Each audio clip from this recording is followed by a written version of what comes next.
السلام علیکم ورحمۃ اللہ۔ کتاب شرح میعاتی عامل کا آغاز ہوا تھا۔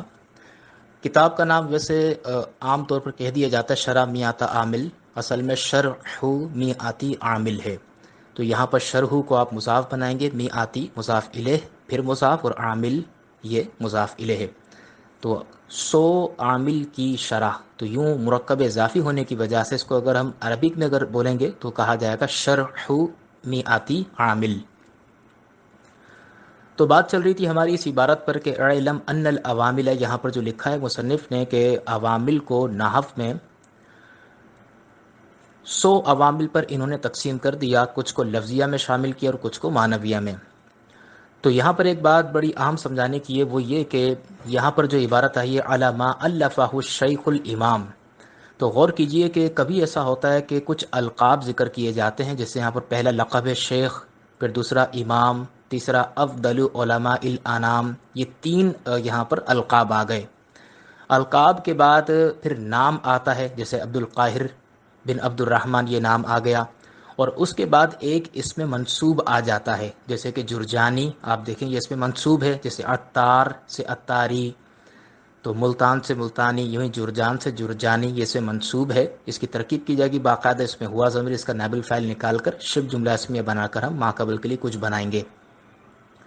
تو جب میں نے آپ کو ترکیب میں مبدل منہ بدل کا چیپٹر پڑھایا تھا تو وہاں پر یہ ضابطہ گزر چکا تھا، آپ کو بتایا تھا کہ جب یہ صورتحال ہو جائے کہ کچھ القاب ہوں، اس کے بعد پھر نام ہو، اور نام کے بعد ایک اسے منصوب ہو، تو پھر جو سب سے پہلا لقب ہوتا ہے اس کو آپ بنائیں گے موصوف، باقی جو القاب ان کو آپ صفت بنا دیں، موصوف صفت مل کر یہ مبدل منہ بن جائے گا، اور پھر نام کی ترکیب کرنے کے بعد پھر آپ اس کو بدل بنا دیں، اور مبدل منہ بدل مل کر جو بن رہا ہوگا ماقبل کے لیے وہ بنا دیا جائے گا۔ تو علی حرف جر، ما اس میں موصول، الفا ماضی کا صیغہ ہے، ہو ضمیر مفعول بہ ہے، ہمیں چاہیے الفا کا فاعل، اور وہ شروع ہو رہا ہے الشیخ سے اور ختم ہو رہا ہے جرجانی پر۔ تو اب ترکیب دیکھیے، الشیخ موصوف، الامام صفت اول، الشیخ موصوف، الامام صفت اول، افضل علماء الانامی، یہ پورا مرکب اضافی بن کر صفت ثانی، موصوف اپنی دونوں صفتوں سے مل کر مبدل منہ۔ اب ہمیں چاہیے بدل، عبد القاہر مرکب اضافی بن کر موصوف، بن مضاف، عبد الرحمانی مرکب اضافی بن کر مضاف الیہ، بن مضاف اپنے مضاف الیہ سے مل کر صفت اول، کس کی صفت ہے یہ؟ بن عبد الرحمن، یہ صفت ہے عبد القاہر کی، یہ پہلی صفت ہے۔ الجرجانی ترکیب کرنے کے بعد وہی صفت ثانی، کس کی؟ عبد القاہر کی۔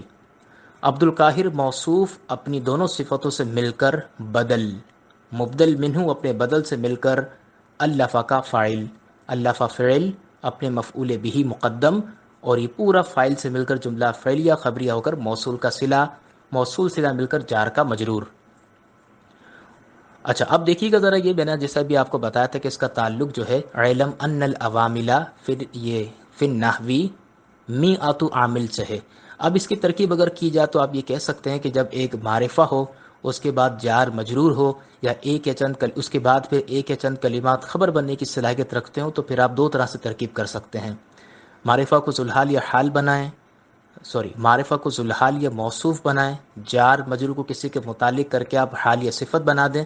یہاں پر بھی دیکھیں ایسے ہی ہو رہا ہے، انا حرف مشبہ بالفعل کے بعد العوامل ایک معرفہ ہے، پھر نحوی ایک جار مجرور ہے، اور اس کے بعد پھر میعۃ عامل ایک ایسا کلمہ یا چند کلمات ایسے ہیں جو خبر بننے کی صلاحیت رکھتے ہیں۔ لہٰذا کیا ہوگا؟ عواملہ ذوالحال، پھر نحوی کو کسی کے متعلق کر کے حال، ذوالحال اپنے حال سے مل کر انا کا اسم، اور اس کی خبر کہاں ہے؟ میعۃ عامل۔ یہ میں نے تفصیل آپ کو اس لیے سمجھا دی کہ میعۃ عامل، یہ ایسا کیوں پڑھ رہے ہیں؟ کیونکہ یہ انا کی خبر ہے، میعۃ عامل۔ اور جب ایک بات کو مجمل ذکر کیا جائے پھر آگے اس کی تفصیل آ جائے، جیسے 100 عامل سے کیا مراد ہے، تو آپ محذوف نکال لیں اعانی، اور پھر پڑھ دیں آپ لفظیاتن و معنویاتن۔ میں مراد لیتا ہوں 100 عوامل میں کچھ لفظیہ ہیں اور کچھ معنویہ میں ان کو مراد لیتا ہوں، تو آپ ان کو مفعول بنا دیں عانی فعل محذوف کا. تو یہ پوری ترکیب آپ کی مکمل ہو چکی ہے. تو یہ جو دو لائنیں آپ کے سامنے موجود ہیں، علم سے لے کر لفظیاتاً معنویاتاً تک، اگر اس کو ایک ہی جملے میں اس کی ترکیب کی جائے تو آپ یوں کہیں گے کہ انا حرف مشبہ بالفعل عواملہ، یہ ذوالحال فی النحوی، کسی کے متعلق کر کے آپ اس کو حال بنائیں گے، یعنی پہلے تو ظرف مستقر بنے گا فی النحوی، اور پھر علی ما الفہ الشیخ، یہ جو ہے یہ ظرف لفظ بن جائے گا اسی کا کہ جو آپ نے پہلے ظرف مستقر نکالا تھا، کیونکہ عبارت میں دو جار مجرور آ گئے، فی النحوی اور علی ما، تو یہ دو آ گئے حرف جر. تو پہلے کو ظرف مستقر، دوسرے کو ظرف لفظ. اب متعلق جو ہے وہ کیا بن جائے گا؟ حال. عوامل ذوالحال اپنے حال سے مل کر انا کا اسم، یہ پوری ترکیب سمٹ گئی. اور اس کے بعد پھر می آتو عاملن، یہ ہے خبر انا کی. اور لفظیتاً معنویتاً کی وجہ آپ کو میں نے بتا دی ہے. سق اللہ ثراہ، یہ جو ہے ایک دعائیہ کلمہ، سقا ماضی کا صیغہ ہے، لفظ اللہ اس کا فاعل ہے، ثراہ مرکب اضافی بن کر سقا کا مفعول بھی. ایک ہی جملہ ہو گیا دعائیہ، یعنی جملہ فعلیہ انشائیہ دعائیہ. جعل آپ جانتے ہیں کہ دو معنی میں آتا ہے، کبھی خلقہ اور کبھی سیرہ کے معنی میں آتا ہے. خلقہ کے معنی میں ہو تو ایک مفعول کا تقاضا کرتا ہے، سیرہ کے معنی میں ہو تو دو مفعول چاہتا ہے. تو بنا دے کون؟ اللہ تعالیٰ. کس کو؟ جنت کو. کیا بنا دے؟ اس کا ٹھکانہ. تو الجنت مفعول بھی اول، مثواہ مفعول بھی ثانی، جعل فعل اپنے فاعل اپنے دونوں مفعول سے مل کر جملہ فعلیہ انشائیہ دعائیہ. اس کی ترکیب الگ ہو جائے گی. اچھا، پیچھے جو القاب ذکر کیے، پھر اس کے بعد نام اور پھر اس میں منصوب، اگر اس کے حوالے سے وجوہ اعراب اگر پوچھے جائیں تو آپ یوں کہیں گے کہ الشیخ پہ رفع آیا فاعل ہونے کی وجہ سے کہ یہ اللفا کا فاعل بن رہا ہے. الامام پہ رفع آیا، یہ صفت ہے. افضل پہ رفع آیا، صفت ثانی ہے، تنوین نہیں آئی. ایک تو یہ غیر منصرف ہے، دوسرا یہ آگے کے لیے مضاف بھی ہے. علمائی پہ کسرہ مضاف الیہ ہے. انام پہ کسرہ مضاف الیہ ہے. عبد القاہر، عبدو پڑھا کیوں؟ کیونکہ پیچھے موصوف صفت مل کر مبدل منہ بن چکا تھا، اور عبد القاہر یہ بدل ہے، اور مبدل منہ بدل کے اعراب ایک جیسے ہوتے ہیں، اور یہ مبدل منہ بدل مل کر بن کیا رہا ہے؟ اللہ کا فاعل. لہٰذا الشیخ پر جو اعراب تھے وہی اعراب عبد القاہر پر آئیں گے. لفظ قاہر پہ کسرہ آیا مضاف الیہ کی وجہ سے، بن پر نون پر پیش لگائیں گے، پڑھا نا، عبد القاہر ابن. تو یہ بن پر پیش کیوں آیا؟ کیونکہ یہ تنوین نہیں ہے، آگے کے لیے مضاف ہے، اور یہ مضاف الیہ مل کر صفت بن رہا ہے عبد القاہر کی. تو عبدو پہ رفع تھا، لہٰذا اسی بنیاد پر بن پر بھی پیش آ گیا صفت کی وجہ سے. عبدی پہ کسرہ آیا مضاف الیہ ہے. رحمان پہ کسرہ، لفظ رحمان پہ کسرہ مضاف الیہ ہے.